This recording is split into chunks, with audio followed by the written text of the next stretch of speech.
Hola a todos, bienvenidos a este nuevo podcast que se llama el Podcast de la Risa y el Olvido. Y pues estamos muy contentos de esta primera emisión, esta primera grabación del podcast. Nosotros somos David González, Jorge Márquez y Alfadir Mireles, y al rato nos seguimos presentando un poquito mejor.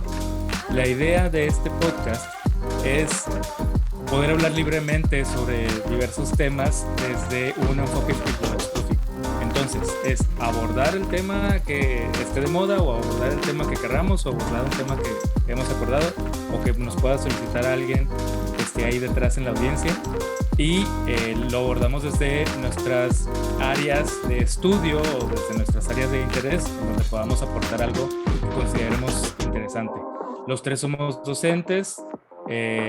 David, su especialidad pues ahorita la dirá. Yo sé que es un alto directivo y además es un máster en inglés.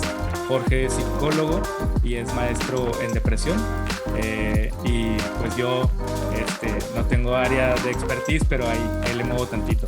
Entonces, pues bienvenidos. Esa es la primera, ojalá sea mucho. Y hemos elegido el nombre del libro de la risa y el olvido, no, el podcast de la risa y el olvido, por el libro de la risa y el olvido, como un homenaje a Milan Kundera, porque nos parece un autor muy sencillo, nos parece un autor muy accesible, que sin embargo nunca deja de lado el peso filosófico de cada una de sus historias. Entonces, nos gusta también el nombre porque hace referencia a que no nos vamos a tomar las cosas demasiado en serio. Es decir, vamos a tocar temas filosóficos, lo vamos a hacer desde un estudio serio.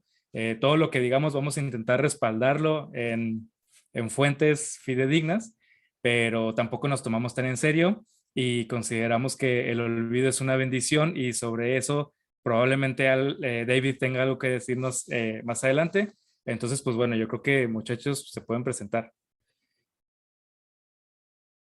Bueno, hola, mi nombre es David González, como decía Alfa. Bueno, yo no creo tanto en la cuestión de los títulos, porque siempre en esto de los podcasts, pues siempre hay alguien más preparado que tú y siempre hay alguien que sabe más que tú, y yo siempre lo tomo como desde el punto de vista de que estoy hablando aquí de temas que me gustan con amigos, y si de paso aprendo algo, pues qué padre, ¿no? Y sí, el tema del día de hoy estoy muy emocionado porque vamos a hablar de Elden Ring, y bueno, ya no puedo esperar para platicar acerca de él. Nada más quiero que se presente también por ahí, Jorge.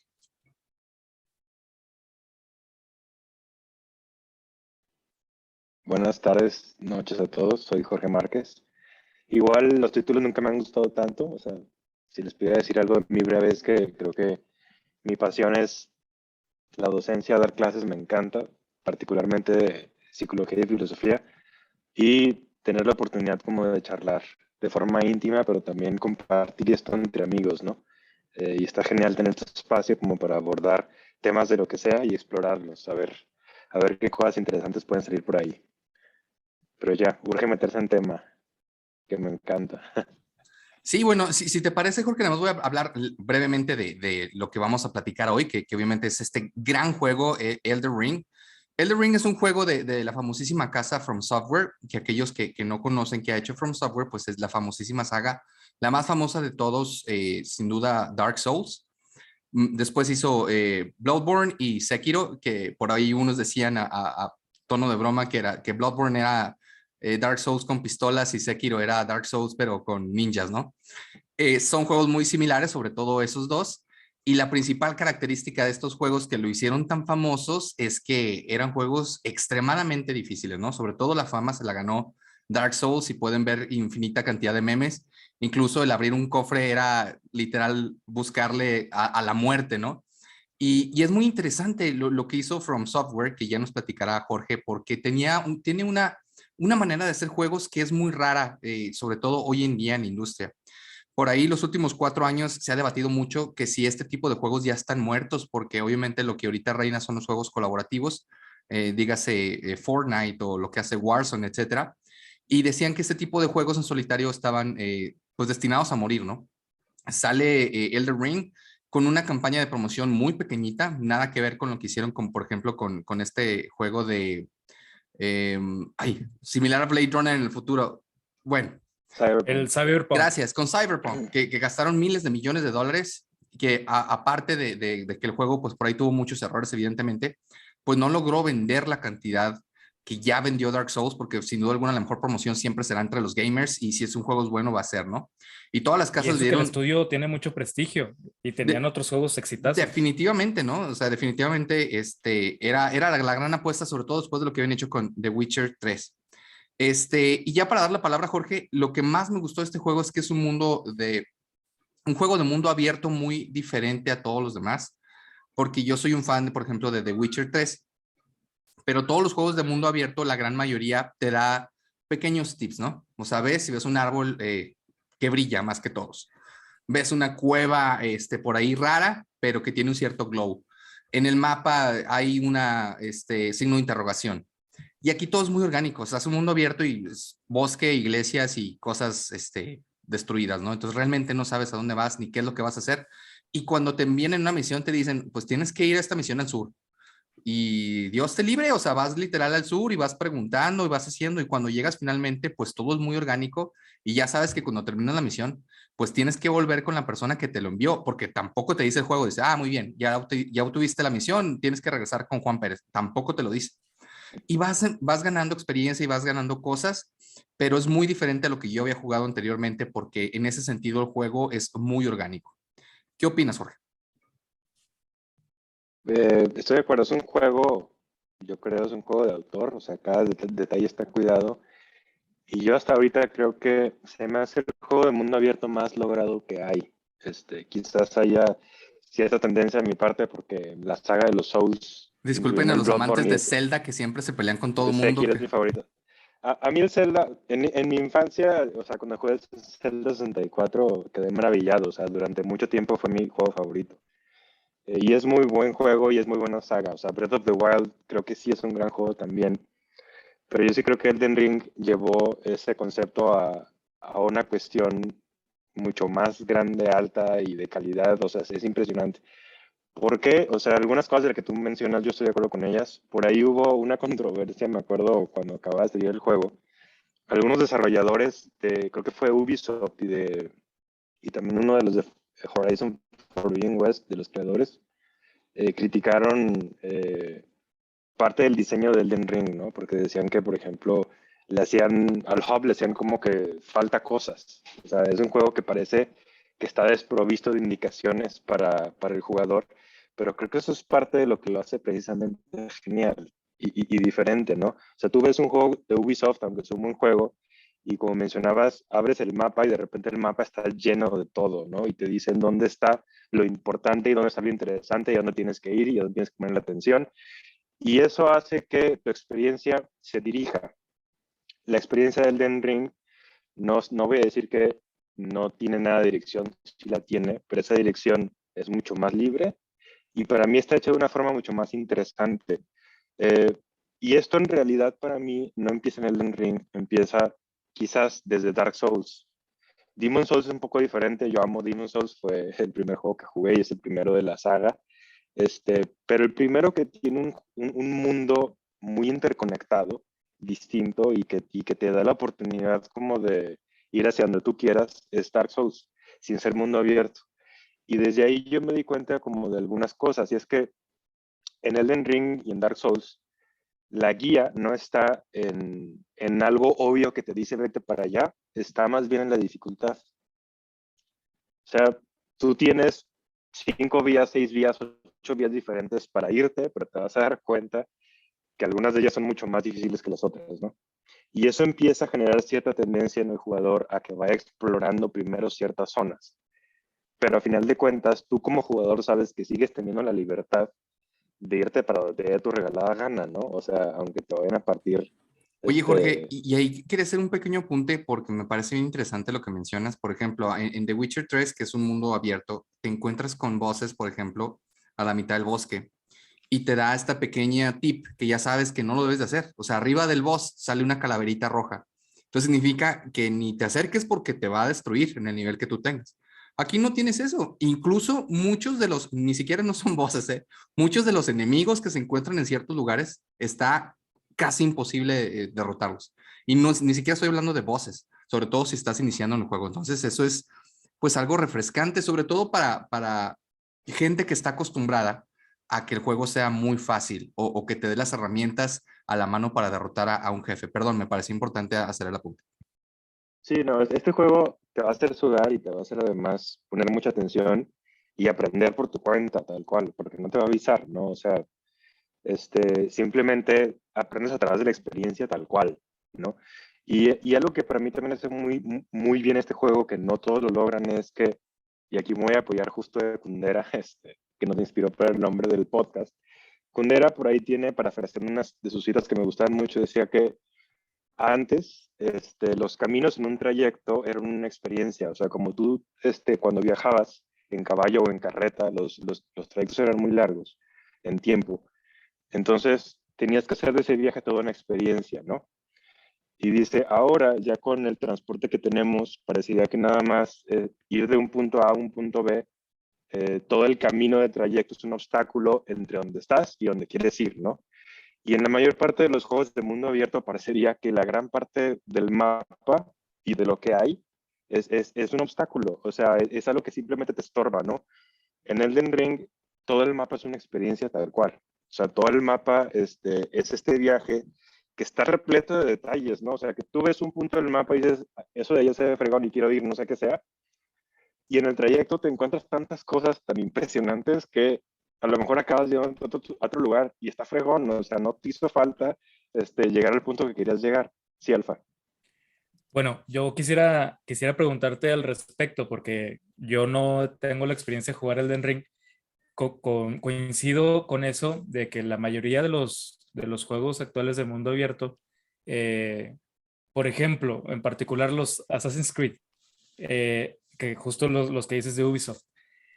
Por ejemplo, el Odyssey es una maravilla. Estás en la Grecia del siglo V antes de Cristo, del siglo de Pericles, y es una maravilla, pero en realidad sí te pierdes un poco disfrutar de cada ciudad y de los trayectos y de la Grecia, porque estás como muy, traes mucho lo de la misión y quieres subir de nivel y está atiborrado de cosas. Pero quisiera preguntarte, en comparación con otros dos juegos que son muy contemplativos y que gran parte de su disfrute es la contemplación y el trayecto, los otros dos serían el, el Dead Red Redemption y el Skyrim. Entonces, sobre esos dos, que yo creo que son juegos donde se puede jugar nada más para ir caminando y disfrutar el paisaje, ver el agua, ver cómo el águila se come el pececillo, o ver la aurora boreal en el Skyrim o la luna llena. ¿Cómo comparas tú esa experiencia de perderte en el mundo entre esos dos juegos con el Elden Ring? Se me hace una muy buena pregunta. Me sorprendes. Al menos esta vez, Alfa. Fíjate. Y voy a incluir ahí a Odyssey. Odyssey, yo te dije que a mí me gustó mucho Odyssey. O sea, Odyssey y el Origins me encantaron porque pues, a los unos, bueno, a los tres creo que nos encanta la historia. Entonces, de repente, poder trasladarte a Egipto o a Grecia, pues imagínate, ¿no? Pero sí son juegos que pecan de guiarte demasiado. O sea, te llevan todo el tiempo de la mano y hacen que un mapa gigantesco con cosas padrísimas, es verdad que luego muchas de esas cosas se pierden por la misión. Estoy de acuerdo contigo. Y lo voy a llevar más allá. Odyssey al principio te da la opción de, de que en el mapa no se te marquen como las locaciones para que tú explores, ¿no? O sea, ellos como que lo intentaron hacer, pero no fueron lo suficientemente valientes para hacerlo como deberían. Y hacerlo como deberían es, ¿quieres hacerlo así? Hazlo. Y quita por completo la opción de que te salgas en el mapa. Y aquí me voy a basar un poco en ciencia. Hay una rama de la psicología que se llama economía conductual y hacen muchos estudios como de la psique humana y se dieron cuenta que los seres humanos generalmente cuando nos ponen una opción fácil y una opción más difícil, la mayoría nos vamos a ir por la fácil, aunque nos convenga la difícil. O sea, parece muy obvio, pero así actuamos los seres humanos, ¿no? Entonces, cuando tú tienes, por ejemplo, en un juego opciones de dificultad, aunque puedas pensar que la más entretenida es la difícil, te vas a ir por la normal o la sencilla. Aunque Acá sepas que la cuando, recompensa es más grande la difícil, eliges la fácil con la menor recompensa. porque quiere recompensa ya, ¿no? Eso le pasó a Odyssey. Odyssey tuvo la oportunidad como de que vivieras el mapa de otra manera, pero por el mero hecho de que te dio la opción de tener las cosas sencillas, la mayor parte de los jugadores fueron por ahí, hasta yo me fui por ahí, que me encanta Dark Souls y el del Ring, y sin embargo, pues te gana, ¿no? El hecho de querer hacer las cosas rápido. Eso es Odyssey. Me voy a ir a Red Dead Redemption, que ahí se me hace más interesante la comparación, porque sí he escuchado muchos debates de cuál es el mejor mundo abierto, si el del Elden Ring o el de Red Dead, sobre todo el del 2. Yo creo que es el del Elden Ring por una sencilla razón. Red Dead Redemption 2 son dos juegos en uno. ¿Por qué? Porque por un lado tienes un mundo abierto que te deja hacer un chorro de cosas entre misiones, pero una vez que tú te metes a una misión, la misión tiene una narrativa y esta misión no te deja hacer un chorro de cosas. Hay muchas formas de fallar una misión, ¿no? Mataste a la persona que no debías, o no mataste a la que debías, o te fuiste por otro lugar y la misión falla. O sea que es como si tuvieras dos juegos en uno de mundo abierto y otro de mundo completamente dirigido, ¿no? Entonces no funciona todo el tiempo. Y es un juegazo, pero yo creo que no funciona todo el tiempo. Elden Ring, en cambio, el 100% de las veces tienes control de lo que estás haciendo y de cómo quieres jugar, ¿no? Esa para mí es como la diferencia a favor del Elden Ring. Y el último tema que tú tocas, que es Skyrim. Skyrim también me gusta mucho y creo que la parte que más me gusta a mí de Skyrim es, pues esos juegos de donde pones el ojo puedes ir, para empezar, eso está genial. Y también es hermoso, es visualmente hermoso. Pero en ese sentido creo que Elden Ring iguala esa belleza del mundo y creo que la supera. O sea, yo a veces en Elden Ring sentía que estaba viendo pinturas de Caspar Friedrich o algo así. O sea, es una cosa de locos. O sea, como que cada encuadre te detenías y te das cuenta que pues, el mundo estaba hecho así a detalle, ¿no? Así como si fuera eh, una artesanía, una obra de arte, no sé. Eh, y creo que también, o sea, Skyrim, es muy padre viajar en Skyrim, pero las peleas en Skyrim creo que no son tan entretenidas. Y Están los, piratísimas. No, no y, digas no son y, entretenidas, están bueno, piratísimas. sí están piratas y los enemigos tampoco están tan padres. En cambio, en Elden Ring están geniales. O sea, el diseño de los enemigos está fregoncísimo, está ultra variado y además, ahora sí que la forma de hacer combate desde tu parte es muy variada y es súper ultra entretenida y es muy retadora. Entonces llega un momento en que, o sea, aunque te vayas a trasladar de punto A a punto B, vas a tener un montón de peleas padrísimas en ese trayecto que en Skyrim no tenías simplemente, ¿no? O sea, llega un momento en Skyrim que aunque esté padre el mundo, vas a acabar teletransportándote a los lugares porque lo que puedes hacer en el espacio no es tanto. Y ahí la verdad yo siento que es un poquito injusto en el sentido de los años, ¿no? O sea, pues sí, Skyrim fue un hito en la época en la que salió y sobre todo en los videojuegos, aunque parece tonto decirlo, o sea, la diferencia de un año es muchísima. Se me hace interesante compararlos, por ejemplo, en cuestión de jugabilidad del manejo de los jugadores, por ejemplo, del jugador que tú manejas. Ahí sí yo siento más cercana la comparación en un Red Dead Redemption, el último obviamente, con este último juego, porque es muy buena. O sea, manejas al jugador y puedes hacer muchas cosas con él arriba del caballo y con las armas, etcétera. Y aquí también, en este juego también lo puedes hacer. Y Skyrim pues queda en una tercera parte porque pues ya es un juego viejito, incluso aunque lo tengas en computadora en la última definición, pues no se compara en nada en lo que puedes ver en un Red Dead, en una televisión de alta definición, o obviamente un Elder Ring, ¿no? Creo. Nada más que sí estoy de acuerdo, pero podría hacerte la comparación entonces entre Skyrim y Dark Souls. Creo que son del mismo año. Sí, sí, sí, Y, totalmente. y aún así le veo muchas ventajas de diseño de mundo y de combate al Dark Souls sobre el Skyrim. Y el Skyrim me encanta también, la verdad. O sea, me Sobre gusta todo de mucho. combate. La serie de los Souls-like es, yo creo, la más versátil en modo de combate de, pues, yo diría, de los que se han hecho. Que aquí yo quisiera hacer el apunte antes de pasar ya a cuestiones más filosóficas del juego, que tiene muchas muy interesantes, y también de los autores, porque este es un libro que tiene dos autores, decirlo de alguna manera. Tres cosas quiero decir. En este juego se hace mucho más fácil si andas a caballo o a cabra. Es mucho más fácil el combatir, es como si tuvieras un pequeño upgrade.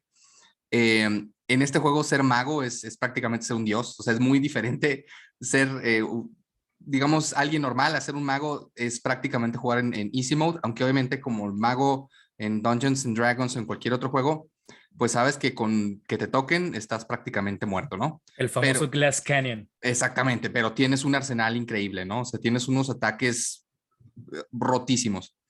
Y lo último es los jefes. O sea, sí es una dificultad muy grande vencer a los jefes y muchas veces tienes que grindear, es decir, te pierdes y dices, ¿sabes qué? Tengo que hacerme más fuerte para poder volver y intentar vencer a este jefe porque no puedo con él.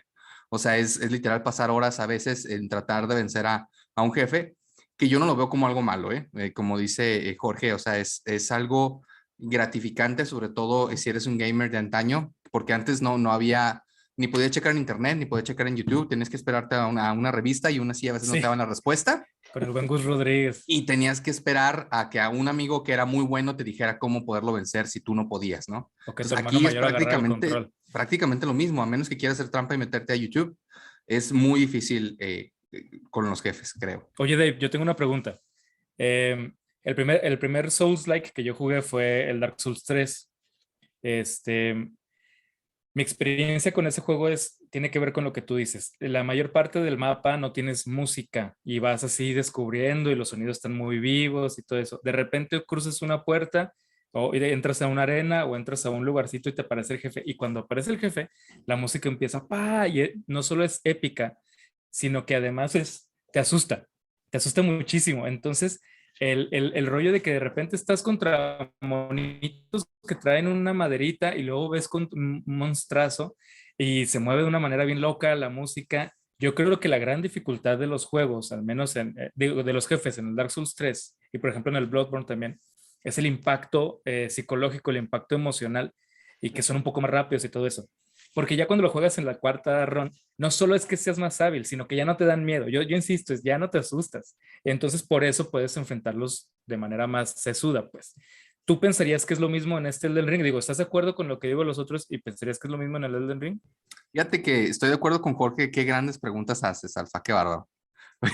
No, te voy a responder lo que yo creo y creo que también sería interesante ver lo que dice Jorge. Fíjate que sí, es muy criticado este juego en particular. De las pocas críticas que recibió es que es similar a los memes que vemos, ¿no? Que ves al caballero en su pequeño caballo y al fondo entre dos montañas ves un inmenso boss con un traje enorme y que mide lo que mide la montaña, ¿no? Es criticado este juego por eso, porque sí se les fue un poquito en la edición de que hay bosses que son tan gigantes que no los alcanzas a ver y ese le añade un plus de poder ver cómo los vas a enfrentar. Sí fue un error porque incluso al moverse la cámara, pues le alcanzas a ver las rodillas, o sea, realmente no. Y pues obviamente le quita un poquito la experiencia en ese sentido. Sí es abrumador, porque la verdad sí lo es, pero es diferente porque lo tomas, el juego está hecho de una manera en que lo disfrutas, o sea, lo tomas como un reto de que, ok, tengo forzosamente que ver cuál es el patrón. Todos los bosses de este juego tienen un patrón similar a un baile, ¿no? Entonces tienes que saber, y es muy difícil verlo, porque no es un patrón como en los juegos antiguos en los que eran 4 movimientos, y bueno, ya, no, estos bosses tienen esos 4 movimientos y cuando piensas que es el momento de atacar, ¿qué crees? Tenía otros 2 movimientos más escondidos y no era el momento justo para que me dieras esos 2 pequeños espadazos. Entonces es muy difícil. Por eso es que mucha gente opta por hacer el grinding primero y tener una fuerza descomunal en tu mono para poder atacar al boss. Pero a mí lo que me gusta es eso, o sea, el poder, digamos, codificar cuál es el baile que tiene cada boss para poder atacar. Pero respondiendo a tu pregunta, yo creo que sí es overwhelming, o sea, sí es muy difícil, pero lejos de que sea una frustración como hay en otros juegos que dice, ¿sabes qué? No tengo que estar sufriendo, ya bastante sufro yo en otros lados como para venir aquí y sufrir. No, es una motivación de que este cabrón no me va a ganar, o sea, tengo que ver cómo le voy a hacer para derrotarlo y en ese sentido yo lo disfruté bastante. Jorge. A mí la música, no solo en el Elden Ring, sino desde el Demon Souls, se me hace muy bien lograda. Las composiciones están padrísimas, pero sobre todo la decisión de cómo utilizar la música. Yo me acuerdo, por ejemplo, en el Dark Souls 1. El Dark Souls 1, en casi todos los lugares no hay música, no hay. Simplemente es el sonido de la armadura moviéndose y de los enemigos y las espadas y todo eso. Los lugares donde hay música es sí los jefes, por ejemplo. O sea, si tú entras con un jefe, como dice Alfa, de repente la música empieza así, a sonar y claro que tiene mucho más impacto, ¿no? Esto yo lo relaciono mucho este, con esta idea de cómo la música, por ejemplo, ahorita la escuchas en todas partes. O sea, ahorita tenemos música aquí, ¿no? Y tenemos música en el coche y en la lap y en donde quieras. O sea, es ultra accesible, ¿no? La música antes creo que podría ser algo mucho más especial porque antes de que existiera la radio y todo lo que le siguió, una forma de almacenar la música de forma auditiva solo la podía escuchar pues cuando alguien la estaba tocando o cantando, tal cual, ¿no? Entonces estar en la experiencia, por ejemplo, de un canto gregoriano dentro de una catedral, ha de haber sido impresionante, ¿no? O nada más de un cantante en la calle, o sea, era algo que de repente rompía con lo cotidiano y se convertía en algo extraordinario. La música en los juegos Souls está manejada de esa forma, o sea, cuando suena, se convierte en algo muy especial porque antes de eso no había música. Este, y claro que con los jefes te puede llegar a causar terror, sobre todo cuando eres más novato y tienes tus primeras experiencias, pero en realidad es algo que te sigue moviendo, ¿no? O sea, yo me acuerdo mucho cuando jugué Bloodborne la primera vez, yo ya había pasado Demon Souls, ya había pasado Dark Souls 1, Dark Souls 2, y aún así toparme a esos primeros jefes y escuchar esa música así grandiosa, sí le daba un tono terrible y al mismo tiempo hermoso, ¿no? Y aparte de esos jefes, también, por ejemplo, en el Dark Souls 1, los otros lugares donde escuchabas música era en el Firelink Shrine. El Firelink Shrine es así como el lugar de descanso, es el lugar donde nadie te va a atacar, donde solo hay NPCs que son hasta cierto punto amistosos. Y en este mundo que es terriblemente complicado y difícil y por todas partes te mueres, tener ese espacio donde tú sabes que estás seguro y en ese momento escuchar una música que te calma, entonces ahí tienes esos polos opuestos, ¿no? O sea, la música como el aviso de lo más terrible y al mismo tiempo la música como el aviso de esa calma y esa seguridad y esa belleza en un mundo que parece que, que está podrido, ¿no? O sea, está muy bien hecho, la verdad. O sea, no hay otra forma de decirlo. En el Dark Souls 1 yo solo recuerdo un mundo completo en donde había música y creo que se llamaba Ash of Lake, una cosa así. Y es un mundo que está bajo tierra y que se parece a este mundo como de los caballeros de Zodiaco en el mundo de Poseidon, que tiene así como agua arriba. Y en ese lugar hay música todo el tiempo y se siente especial el lugar. O sea, sientes que ese lugar tiene un grado como de casi divinidad, ¿no? Porque rompe con esa continuidad del silencio en el juego. Entonces, vamos, o sea, se me hace una manera pues brillante de utilizar ese recurso. Yo quisiera hablar ahora un poquito, me interesa ver qué opinas, Jorge, qué opinas, Alfa. Es muy interesante que hayan tomado la decisión. En los juegos anteriores, pues bueno, Miyazaki era el principal, pues digamos que la mente detrás, ¿no? Obviamente sabemos que hay un gran equipo, pero la mente detrás, la mente maestra detrás de estos juegos fue Miyazaki. Y que ahora hayan decidido invitar a R. Martin, aquellos casi todo el mundo lo conoce, obviamente, por lo que ha hecho con Game of Thrones, porque recordamos que además no es su culpa lo que pasó en la serie, ¿verdad? O sea, él había escrito los libros y lo que hicieron, pues no es culpa de él. La culpa de él es que llevamos años y años esperando y yo creo que no lo va a terminar. O es más, ¿sabes qué? Exacto, es su Creo culpa que no ya haber lo terminado. terminó, pero no, o sea, lo va a sacar hasta que se muera porque ya es demasiado, o sea, ya no hay más. Volviendo al tema, es bien interesante ver que toman a alguien como él para hacer este juego. Según lo que estuve investigando, R. Martin decidió que le dieran a él el mitos, digamos, de alguna manera del juego y hablar un poquito de los grandes dioses que son los que describen en este juego y de todo lo que pasó antes, ¿no? Y en la evolución del juego y las decisiones que vas tomando y digamos que se siente un poquito más acostumbrado a lo que veníamos viendo en los otros juegos, lo tomó Miyazaki, que obviamente no estaba peleado que fuera un vaivén de ideas, ¿no? Pero digamos que así fue como se dividió. Creo que obviamente esas cartas de presentación pues, fue lo que produjeron que tuviera ventas tan masivas. Y se ve claramente la influencia de Lovecraft, que siempre Miyazaki ha dicho que es un gran fanático del terror cósmico, ¿no? Que es este gran terror más allá de, de la imaginación humana, un terror que ni siquiera nos imaginamos, ¿no? Es algo que nos rebasa. que por ahí, pues obviamente siempre dicen que el ser humano, el máximo temor del ser humano es a lo desconocido, ¿no? No hay mayor terror que aquello que no conocemos. Y en ese sentido creo que lograron cosas bastante interesantes. ¿Qué opinas, Jorge, de esto, de que hayan escogido, digamos, a R. Martin y yo creo que lograron un producto pues bastante interesante? Yo me quiero meter solo un segundo para, Hasta dos o tres, no te preocupes. para hacer la anotación de que, como tú dices, Lovecraft, pero el que está así bañadísimo de Lovecraft, el que es un abuso, es el Bloodborne. O sea, Bloodborne es el gran homenaje a Lovecraft. De hecho, cuando tú empiezas a encontrar los cálices, el primero es el Tumeru. Entonces, o sea, no es Cthulhu o como se pronuncie, porque también se supone que es impronunciable, pero sí es Tumeru. Y estás viviendo en un mundo que es justo un rezago de los antiguos dioses y de la presencia que ellos tenían en ese plano. Que Y indudablemente tenemos que tener un programa para hablar, además de Lovecraft, de Cthulhu, y porque él es el que escogió la gente como el más. Es que es bien interesante que la gente lo haya arropado a ese como el favorito, cuando ni siquiera es el top 5 de los más poderosos. Es algo bastante interesante. Sí, sí, la verdad es ya que un hablaremos de homenaje, y ello. siempre he dicho que es un gran fan Miyazaki de Lovecraft, y por ahí vemos obviamente algunas cosas de Tolkien, inevitablemente, como en casi todo en este tipo de juegos, ¿no?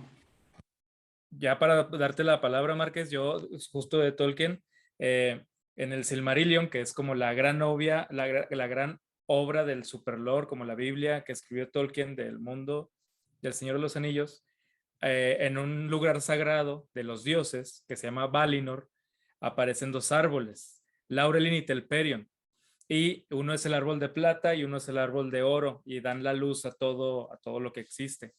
Y esos dos árboles se van a secar porque una araña se los va a chupar, y de las últimas hojas de cada uno se hacen el sol y la luna. Y este Telperion, no, Laurelin es el dorado, ese aparece en Elden Ring. O sea, no puedes no pensarlo, no puedes no decirlo. El árbol dorado que aparece ahí 100% tiene que ser influencia de Tolkien. Y George R. Martin sí ha dicho que él admira mucho Tolkien y que pues es fan. Obviamente también dice hay que superar a Tolkien. O sea, ya no podemos vivir traumados y todo adorándolo como un dios, pero claro que es influencia, claro que es chido. Y ya, eso es lo único que quería decir al respecto, porque a mí me fascina ver ese árbol dorado, porque yo soy súper fan de Tolkien. Sí, yo creo que definitivamente tiene una inspiración y creo que sí se declara y se me hace muy interesante tu aportación. Yo de lo de Martin, fíjate que justo el otro día estaba hablando con un muy buen amigo que estaba quejando o sea, me dijo, es que ¿para qué invitaron a Martin, no? Si la historia no cuenta nada y no le entiendo ni madres. O sea, ese fue así como su postura. Empieza con Pues, F y termina con G. por supuesto. Este, entonces, estaba como diciendo, o sea, lo hicieron los mismos, ¿no? Parece una historia hecha por Miyazaki, pero a mí se me hace la combinación perfecta. O sea, juntar a Miyazaki con Martin para mí funciona excelente. La historia sí está contada a través de cómo Miyazaki la quería contar. De hecho, fue algo que le dejó muy claro Martin al principio. O sea, le dijo, la historia siempre tiene que estar al servicio del jugador y con eso se refería como a que sea el mismo mundo el que te va contando toda la historia, no te lo van a dar en la boca, ¿no? Como generalmente se hace con otras historias. Pero si lo pensamos como un poco, creo que Martin es un escritor que le gusta más crear todo el mundo que acabar una narrativa específica, ¿no? O sea, yo sí creo que ya sabe cómo se va a acabar a Song of Ice and Fire desde hace mucho, pero sí creo que no lo ha terminado. Y él sí a lo que le metió mucho tiempo fue a construir el mundo, o sea, como lo que sea Tolkien tal cual. O sea, detrás de lo que la gente vio en la serie de Game of Thrones, hay un montón de historias que están complementando ese mundo y se siente por eso muy vivo. O sea, tiene muchísima historia. Y los juegos de Miyazaki son así. O sea, los juegos de Miyazaki es como dices arqueología, un juego de Miyazaki. O sea, tienes que arrancarles la historia al mundo. Pero eso está padrísimo porque eso hace que se sientan mundos vivos. Entonces, cuando juntas esa forma de contar una historia de Miyazaki con un lore y un mundo creado por Martin, llegas, creo, a un nivel de complejidad todavía más elevado que los demás Soulsborne. Que a mí las historias la del Bloodborne me encanta, la de Dark Souls 1 también, pero sí creo que la más compleja es esta, la del Elden Ring, y siento que eso tiene mucho que ver con George R. Martin y con su toque personal, o sea, a los que ya le metieron un poquito ahí más de tiempo, o sea, pero han dado cuenta cómo en esa historia las relaciones familiares son bien importantes. Hay un montón ahí de relaciones familiares como que muy complejas, y es algo que se ve bien claro, por ejemplo, en Game of Thrones, ¿no? O sea, de eso vive Justo eso iba a la decir. historia. Sí, claro. Entonces, para mí, acabó siendo una muy buena colaboración, honestamente. Y hace rato que estábamos hablando como de la dificultad, y cómo la dificultad para mí en esos juegos se utiliza como una opción de diseño. Eso también incluye la historia como tal. O sea, es diferente que tú a través simplemente de cinematics y de pláticas muy directas vayas entendiendo la historia, a que tengas que ponerle atención absolutamente a todo. Porque eso es lo que hacen los juegos de Miyazaki. Tienes que ponerle atención absolutamente a todo, y parecería que todo tiene detrás una razón de ser. Yo no sé si ustedes sabían esto, no me quiero meter a detalle porque pues, es una historia muy larga, pero se supone que en la creación como de este mundo del Elden Ring, al principio hubo una guerra entre gigantes y dragones. Hay un área de todo el mapa del Elden Ring que se llama Kaelid, que es un área que casi todos odian porque está llena de rot, o sea, es como una especie como de veneno fuerte. Y en esa área tiene, de repente, la primera vez que lo juegas parece que son así como unas montañas blancas horribles, ¿no? O sea, yo la primera vez que lo jugué, eso pensaba que era. Una vez que las vi más a detalle, me di cuenta que eran cráneos de gigantes. Y son los cráneos de los gigantes de esa pelea, ¿no? Entre dragones y gigantes. Y esa es la cuestión con ese mundo. O sea, en ese mundo, cuando te topas un esqueleto, cuando te topas una ruina, cuando topas como una catedral ya a punto de caerse, no es algo que está impuesto nada más para que se vea visualmente interesante, es algo que detrás tiene una historia. Este, y eso se me hace increíble. O sea, el tiempo que tienes que meterle para que todo parezca que tiene un hilo conductor, hace para mí que el mundo sí sea un mundo difícil de entender, pero una vez que lo empiezas a entender, tenga una cohesión, una credibilidad y una naturalidad que muy pocos mundos tienen, con todo y que es una historia muy fantástica. No, totalmente de acuerdo. Y eso es algo bien interesante porque muchos juegos, a mí me ha pasado como gamer, pierde esto y pasa a un segundo plano e incluso le quieres adelantar a esas cinemáticas, ¿no? O sea, realmente no te interesa qué es lo que está diciendo el jugador cuando llega a cierto lugar. Entonces, si puedes, le quieres adelantar y seguir con el quest. Y aquí si lo haces, realmente pierdes el hilo y realmente no entiendes la belleza de cómo está escrito el juego, porque sí es un juego que tiene bastante interpretación y bastante para sacar en la cuestión filosófica, que nos vamos a ver tranquilos, porque si no, este programa va a durar 3 horas y no nos van a ver 2 personas. Entonces tenemos que irnos tranquilos en ese sentido. Una pregunta a mí muy interesante y que plantea el juego es, ¿qué queremos hacer con el pasado? O sea, el juego te lo plantea incluso en sus finales y se me hace algo bien interesante que plantea este juego. Al final, son 6 finales y en uno de ellos estaba contando con Alfa fuera de cámaras. Te plantea, por ejemplo, que gana el Frenzy God, por decirlo de alguna manera, el dios del caos, y tienes que traicionar todas tus alianzas, ¿no? Y tienes que, digamos, quemar todos tus puentes. Y lo que plantea es, hay que destruir todo para poder tener un futuro. Incluso a las personas que vivían en ese pasado hay que quitarlas para poder tener la posibilidad de un futuro.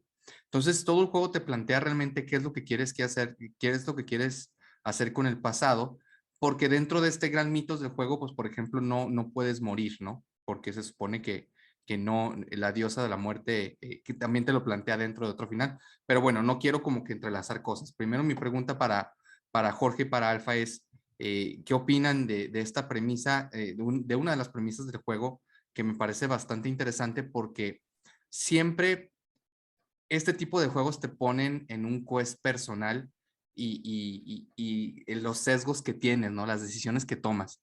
Sobre todo la primera vez que lo juegas. Ya después quieres sacar realmente pues, los demás finales haciendo las decisiones que sabes que van a afectar.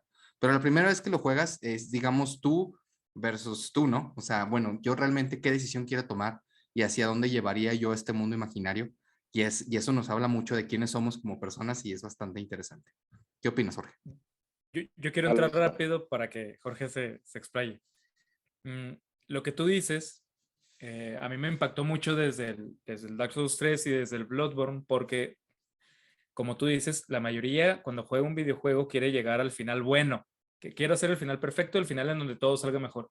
Pero luego estos juegos te plantean que no hay final perfecto, no hay final bueno, hay finales diferentes y se acabó.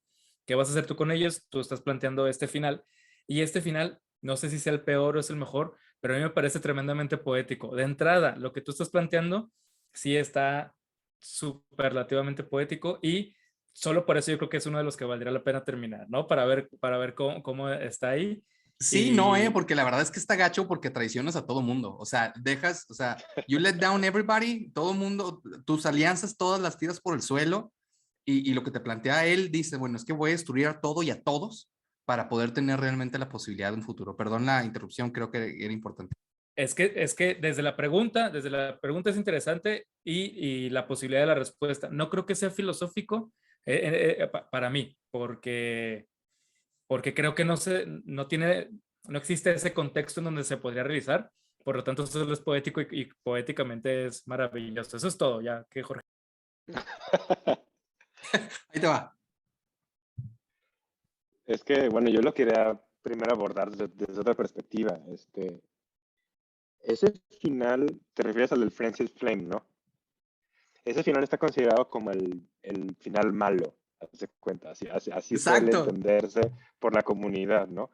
Y sí, tienes que traicionar a todos, pero a mí lo que se me hace interesante de esto otra vez, perdón, que regresa a lo mismo, pero si tú quieres sacar ese final, tienes que empezar a viajar hacia abajo, tal cual. O sea, Elden Ring no solo es un mundo gigantesco horizontalmente, también es gigantesco hacia arriba y sobre todo hacia abajo. Tiene un chorro de capas de profundidad.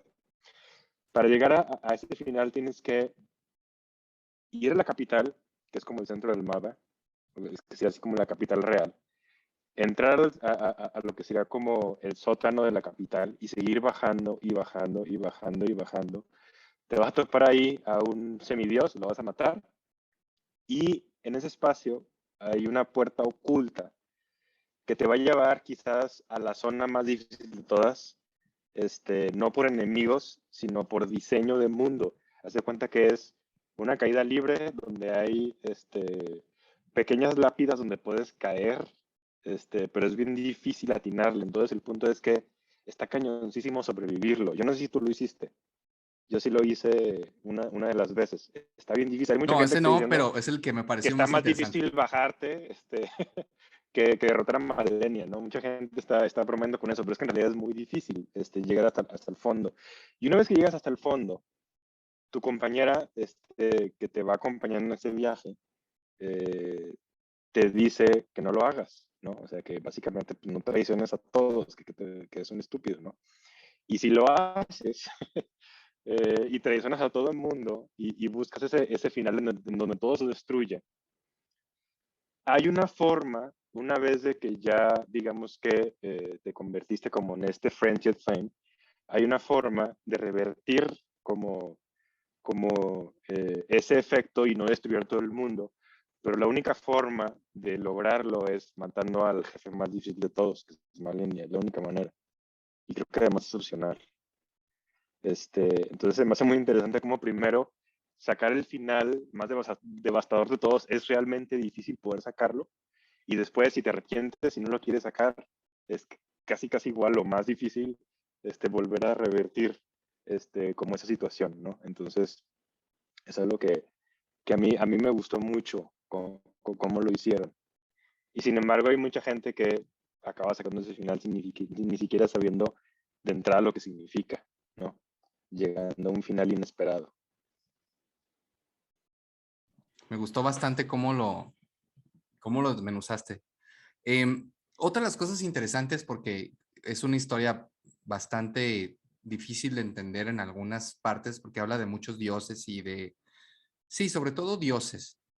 Y interesante en el contexto de que por ahí decía Nietzsche que las iglesias no son más que monumentos a los dioses muertos, ¿no? Y entonces aquí las decisiones por ejemplo, lo que platicaba con Alfa hay un final que restaura la muerte, por ejemplo. Y ahí habla un poquito de que pierde un poquito el sentido en este juego. Si mueres, realmente no mueres. Y lo platicábamos en el programa pasado, que bueno, no era todavía nuestro podcast, pero de la mortalidad, ¿no? O sea, que tú decías, Jorge, que somos seres frágiles y que realmente encontramos significado en morir, ¿no? Entonces, en ese sentido, también me parece muy interesante que el juego decida sacar 6 finales diferentes. Yo, la verdad, únicamente vi uno y pero este no lo saqué. Este nada más, obviamente, investigué. No sé cuántos finales tengas, perdón, por ahí me perdí como en 3 ideas, me emocioné. ¿Cuál es el final favorito de los que tú has podido sacar, Jorge? Híjole, no sé.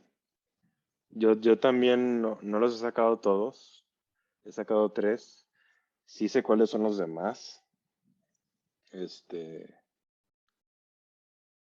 y es que hay uno que todavía no entiendo por completo, para serte honesto. O sea, el de Rani, entiendo algunas cosas, pero es que es una historia muy compleja, la de ella. O sea, creo que es la historia más compleja, La de quizás la la más bruja. compleja de todo el juego. Sí, ajá, es una historia compleja y me gusta mucho el lore que hay alrededor de ella. Me gustó mucho su final, se me hace como muy interesante, pero en el fondo yo todavía encuentro huecos como para poder entenderla al 100%. Para Pero poner un creo poquito que, en contexto a Alfa, que no lo he jugado, yo lo que entiendo, porque sí está bien difícil entenderlo, la verdad. De hecho, aquí lo tengo anotado. Esta bruja propone, digamos, hacer un cambio de dioses, o sea, dejar de creer todo lo que crees y todo lo que está escrito, digamos, en el juego y abrazar a un nuevo orden, por decirlo de alguna manera. Pero sí está bien difícil entenderle, porque esta bruja en realidad al principio era una muñeca, es bien complicado. Yo la verdad tampoco no alcancé a entender dentro de lo que entendiera eso, que la propuesta de ella era, digamos, sí, cambiar de dioses y tener un paradigma diferente al que tiene el juego, pues ahí, ¿no? Tal cual. Qué padre. sí, según yo, o sea, hay muchas, es que no sé qué tanto meterme acá para que no se nos pierda la gente que no lo ha jugado, porque es una historia muy complicada, pero según yo, o sea, este génesis de Elden Ring como universo se parece pues a muchos otros génesis y mitología, porque al principio tiene muchos dioses, o sea, ahorita de los que me acuerdo, como estos dioses que vienen de fuera, está como Greater Will, o sea, como esta Es el voluntad dios mayor, principal. Ujú. que es el dios, ajá, el dios de este árbol gigantesco, famosísimo, el dios del Elden Beast. Luego tienes también otra que es el Dark Moon, ¿no? Y el Dark Moon es el con el que según yo está relacionado Rani a través de su mamá, que es Renala, la, la, la, la, la maga o bruja esta que te encuentras en Caria Lucaria. Pero aparte de ellos, en realidad hay más, o sea, hay más, hay varios dioses, ¿no? Hay un dios, por ejemplo, que se llama Stel. Yo no sé si tú te enfrentaste contra él. Es un dios así muy largo que parece así como un insecto, muy colorido y utiliza pura magia de gravedad. Fíjate, no, pero es que eso es lo interesante del juego, realmente, que es lo que planteabas hace rato. O sea, hay cosas que por ahí estuve viendo ahorita, obviamente, videos investigando, y hay cosas que yo ni siquiera vi. O sea, el juego te da no sé cuántas horas de jugabilidad te Es dará, que, pero es que, para es las que no se decisiones acaba. está No, increíble. O sea, yo en Red Dead, por ejemplo, te puedo decir que hice casi todas las misiones, y aquí no. O sea, hay lugares que ni siquiera exploraste, o sea, cosas que ni siquiera te imaginas. Es muy grande. Creo que este Jorge lo juego dejó su esposa por estar jugando y que no le ponía atención. ¿cuál esposa? Este juego, tiene, yo creo que tiene una de las mejores rejugabilidades que hay, punto. O sea, en toda la industria de los videojuegos, tal cual. Es tan grande el mundo, hay tantas cosas que descubrir, hay tantos jefes que matar, hay tantas líneas de historia que entender, o sea, que lo puedes jugar un montón de veces y tu experiencia puede ser completamente diferente cada vez que lo juegas. Y vas poco a poco como entendiendo, ¿no? Ese lore complicado. De hecho, creo que es lo que el juego te exige, o sea, pasarlo varias veces, porque la experiencia en realidad va siendo otra cada vez que lo intentas. Eh, tiene, por ejemplo, ahorita que mencionabas que no conocías a este dios, según yo hay una relación entre este dios que se llamaba Astel, según yo bajó la tierra y destruyó una ciudad que se llama, creo que Nock Eternal City. Hay una ciudad subterránea que está destruida y es este dios el que la destruye. Y después Radán tiene una guerra en contra de las estrellas. Y justo pelearse contra las estrellas, pelearse contra, según yo, estos dioses como Astel, ¿no? De donde viene él, que querían seguir destruyendo ciudades que estaban, como, pues en la tierra, pues. Entonces, por eso él aprende esta magia de gravitación para poder detener las estrellas en su lugar, ¿no? Entonces ahí tienes toda una línea, por ejemplo, de dioses que a lo mejor ni siquiera vas a saber que están ahí. La primera vez que los juegas, hay un dato que leí que está fregón, es que solo tienes que pasar a 13 jefes para pasar el Den Ring. O sea, si quieres pasar el menor número de jefes, para poder pasarlo son 13. Pero el Den Ring tiene, creo que son en total 220 jefes diferentes. 220. Y solo tienes que pasar 13 para acabar la historia, una de ellas, ¿no? Ahí te das cuenta de lo intrincado que está el juego y de la libertad que te da para jugarlo de formas completamente diferentes. Hay áreas gigantescas de mapas que son completamente opcionales, o sea, que no tienes que entrar a ellas para pasar el juego, ¿no? Pero obviamente si lo haces de esa manera, pues no vas a entender un montón de cosas, ¿no? Yo generalmente lo que hago con esos juegos de FromSoft es que la primera vez los paso sin pensar mucho, simplemente disfrutando las peleas y los mundos y la belleza de todo. La segunda vez empiezo a ponerle ya mucha atención a todo lo que me encuentro y empiezo a leer cada ítem y cada detalle y trato de explorar todo de formas diferentes y es como vas armando, ¿no? Haciendo un rompecabezas en tu cabeza de todo lo que te está ofreciendo la experiencia. Y bueno, así como están esos dioses, podrían hablar muchos más. Por ejemplo, Malenia, que es famosa por ser el jefe más difícil del juego. Malenia es como una especie como de vessel de un dios. Hay un dios que se llama el dios del Rot, y ese dios agarró el cuerpo de Malenia y pues lo contaminó, y Malenia lo tiene dentro. Y es algo que ella odia, pero que no se puede quitar. Pero según yo, es un dios, o sea, es como una representación de un dios de otro mundo, ¿no? Entonces, hay un montón de dioses, o sea, es un panteón gigantesco, así como si fuera un panteón griego. Yo lo único que vi es que el mundo como lo encuentras es en gran parte, está jodidísimo en gran parte como consecuencia de una guerra entre dioses después de que se rompió el Elden Ring y que los más poderosos que quedaron y que se enfrentaron fueron Malenia contra el vato de las estrellas, este general que tú dices ahorita. Radán. Ajá, y que por eso ella medio lo controló porque ese vato es imparable y medio lo controló bañando todo de rota, así casi pudriendo todo el mundo.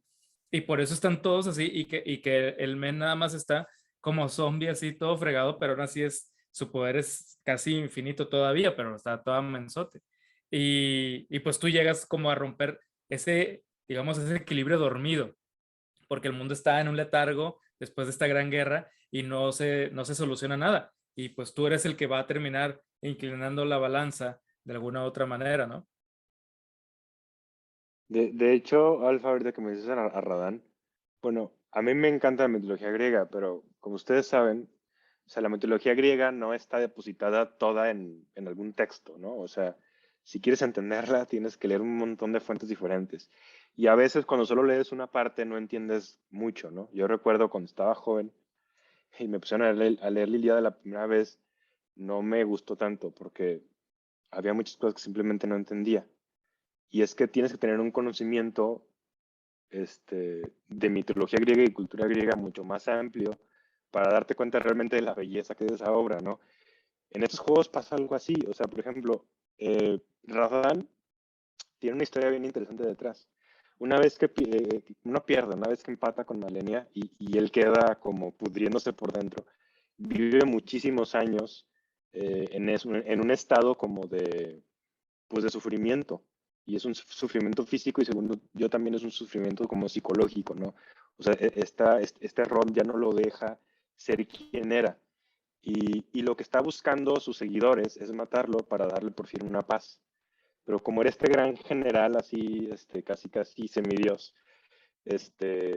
querían dar una muerte que fuera digna. Entonces Rodan, aunque quisiera morirse para librarse como de sufrimiento, no se iba a suicidar y no iba a permitir que simplemente lo mataran. Tenía que morir en una pelea digna tal cual, ¿no? Entonces cuando te enfrentas contra él, no es una pelea común, o sea, llegas a un festival donde hay un montón de guerreros y todos los guerreros junto contigo se van a meter a una arena gigantesca en un desierto y entre todos van a tratar de eliminarlo, pero no viéndolo como un enemigo, o sea, viéndolo como alguien que admiran y que quieren darle ese ya descanso eterno que se merece, ¿no? Entonces, eso solo es un personaje de todos los que hay y es impresionante cómo detrás de ellos te encuentras pues toda esta historia existente pues muy bella, ¿no? Que es lo que pasa en la mitología griega, tal cual. Está tremendísimo. Y a mí eso yo no sé, pero me atrevería a decir que eso es martiniano. O sea, se me hace que ese es 100% Marte. Pues está tremendo. Y luego también tenemos algo muy común en mitologías, que ya ves que pues, tenemos a la pareja de dioses casados en un segundo matrimonio que es Radagon y Marika. Pero Radagon y Marika en el fondo se supone que son uno. O sea, son dos, pero son uno. Como si tuvieras tu principio femenino y tu principio masculino, ¿no? Y ahí tienes una deidad que está completamente, está completa, pues, ¿no? Y yo también creo que eso es definitivamente una influencia, pues, de Martin, al 100%. Y bueno, y por ahí creo que ya estamos un poco excedidos en el tiempo. Ya nada más como último, como comentario final, creo que es un gran juego y un juego que invita sobre todo a aquellos jugadores que no le dieron la oportunidad a un Dark Souls, por ejemplo, porque era demasiado difícil. Creo que este juego logra balancear muy bien eso. O sea, es un Dark Souls, obviamente, un juego totalmente diferente, pero en ese sentido perfecto. O sea, ya no representa tantísima dificultad como lo hacía el otro y su jugabilidad a través de los años, el cómo manejas tú a tu personaje ha evolucionado mucho. Es mucho más fácil manejar al personaje aquí y tienes acceso a más herramientas, por decirlo de alguna manera, y es bastante disfrutable para como un comentario final. Sí, de hecho, complementando así bien rápido, mucha gente me pregunta, ¿es más difícil o más fácil esto con Dark Souls? Yo diría, no es más fácil, pero sí es más accesible. Como es un mundo abierto, te da la oportunidad de que si llegas con un jefe y no lo puedes pasar, te vayas a explorar otras áreas y lo puedes hacer, ¿no? Dark Souls llega un momento en que sí había ciertos cuellos de botella muy claros, que si no los pasabas simplemente no avanzabas en la historia. Y acá, digamos que este mundo abierto sí te permite tener más versatilidad, pero sigue siendo un juego pues que te va a exigir. Pero esa exigencia es una exigencia que yo creo que hace que a la larga disfrutes mucho más la experiencia, porque no puedes salir corriendo nada más a matar a todos sin pensar, ¿no? O sea, cada espacio se convierte en una estrategia, ¿no? Y eso lo hace más interesante. Muy bien, amigos, tenemos aquí en el reloj 1 minuto 48 para despedirse. Nada más, muchas gracias a toda la gente que nos ve y nos escucha. Recomiéndenos y vamos a tratar los temas también porque ustedes nos escriban por ahí. Alfa. Nada, pues muchas gracias. Yo creo que sí, si nos solicitan un tema que podamos abordar o que profundicemos en él, pues con mucho gusto por ahí vamos marcando la línea y si no, pues nosotros vamos proponiendo hasta que ya llegue el valiente a pedirle cantando. Gracias. Un gusto. Muchas gracias. Jorge. Ya no lo largo, pero igual, o sea, creo que este espacio lo que queremos es que sea diverso en temas. Hoy hablamos de un videojuego, después podemos hablar de cine o de música o de alguna rama filosófica específica o lo que sea, ¿no? O sea, lo padre es que haya diversidad. Entonces, ahora sí que si nos pueden recomendar temas, nosotros encantados. Muy bien, pues bueno, escúchenos en Spotify, síganos en YouTube. Muchísimas gracias. Nos vemos la próxima semana.